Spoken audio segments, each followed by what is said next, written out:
여러분, 밤에 이런 순간 한 번쯤 있지 않으세요?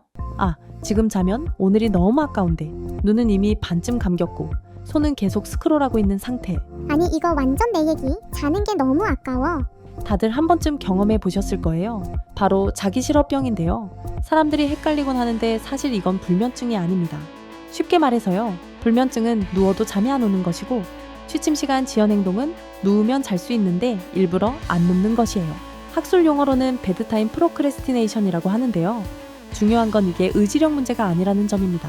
그렇다면 왜 굳이 잠을 미루는 걸까요? 일단은 수면을 자기가 스스로 줄이는 거죠. 왜냐하면 잠은 세 가지 생리현상 중 먹고 자고 배설 중에 가장 줄이기가 편하고 시간을 확보하는 데 쉬운 현상이거든요. 그래서 밤에 오는 잠을 자기가 참고 잠지 않고 잠이 쏟아지는 일반적인 현상을 자기 스스로가 딜레이 시키는 겁니다. 그래서 잠을 적게 자면서 자기 시간을 확보하려는 현상인데 바로 통제감 부족 때문인데요. 아침부터 밤까지 회사, 학교, 가사에 끌려다니다 보면 오늘 내 마음대로 한 게 뭐지?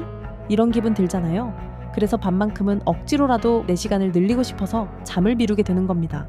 자기의 본능과 기본적인 거를 죽이고 쾌락, 자기가 일도 더 하고 욕심, 그 다음에 자기 시간을 더 가지려는 그런 충동적인 거에 편을 들게 되는 거죠. 그래서 자기 통제가 되지 않고 자기의 충동적인 걸로도 바뀌면서 자기의 갖고 있는 원래적인 고유 사이클을 이제 깨뜨리게 되는 거죠. 국내 연구에 따르면 취침 시간 지연 행동을 보이는 사람들은 평균 약 72분 늦게 잠드는 것으로 나타났습니다. 매일 밤 1시간 넘게 내 시간을 되찾으려는 거죠.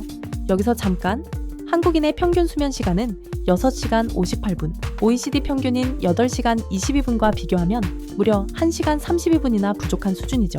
즉, 취침을 미루는 행동은 개인의 습관 문제가 아니라 우리 사회 전반의 수면 부족으로 이어지고 있는 현상이라고 볼 수 있어요. 그런데요, 진짜 무서운 건 따로 있어요. 2024년 이화여대 류인균 교수팀이 세계 최초로 24시간 연속 뇌 영상 촬영을 했는데요. 결과가 충격적입니다. 정상적으로 잠을 자면 낮 동안 뇌에 쌓인 글루타메이트라는 물질이 밤사이 자연스럽게 줄어들면서 뇌가 리셋됩니다. 그런데 잠을 자지 않으면 어떻게 될까요? 이 리셋 과정 자체가 아예 작동하지 않습니다. 밤을 꼬박 새면 글루타메이트 항상성이 무너집니다. 다시 정상으로 돌아오기까지 최소 3일이 걸려요. 하룻밤만 새도 3일이 힘들어지는 겁니다. 실제로 카이스트 연구 결과를 보면요. 수면이 부족할 경우 기억 능력은 약 19% 감소하고 단 하룻밤만 잠을 못 자도 해마 기능이 40% 이상 떨어집니다. 더 무서운 건 7시간 미만의 수면이 계속되면 뇌 나이가 매번 6개월씩 빨라진다는 점입니다. 잠을 미루는 행동, 단순한 습관처럼 보이지만 사실은 뇌에 직접적인 타격을 주는 행동인 셈이죠. 말 그대로 뇌가 회복할 기회를 잃고 있는 겁니다. 생각해보면요. 이건 단순한 습관이 아니라 전형적인 악순환 구조입니다.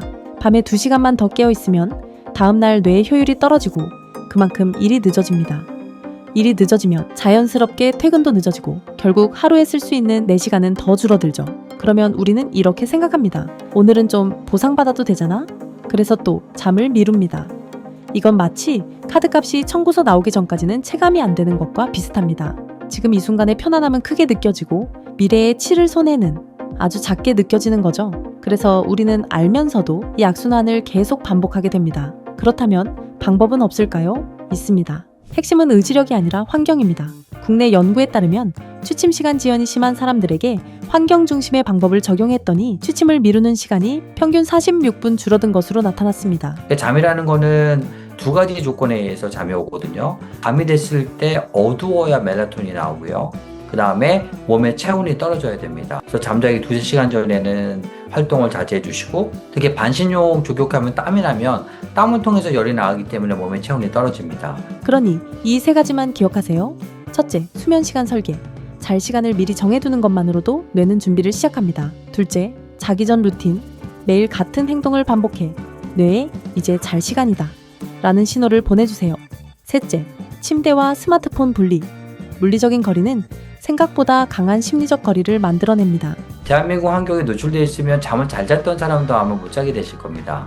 그래서 본인이 잠을 찾고 노력을 하고 환경을 바꿔주셔야 돼요. 그래도 안 되면 너무 늦지 않게 전문가의 조언을 얻으시면 좋은 수면을 할 수 있다고 말씀드리고 싶습니다.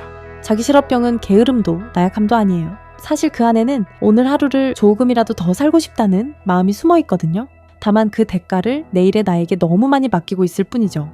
오늘의 나에게 30분을 더 줄지, 내일의 내게 30분의 여유를 남길지. 여러분은 어떤 선택을 하고 계신가요? 공감되는 경험이 있다면 댓글로 남겨주세요.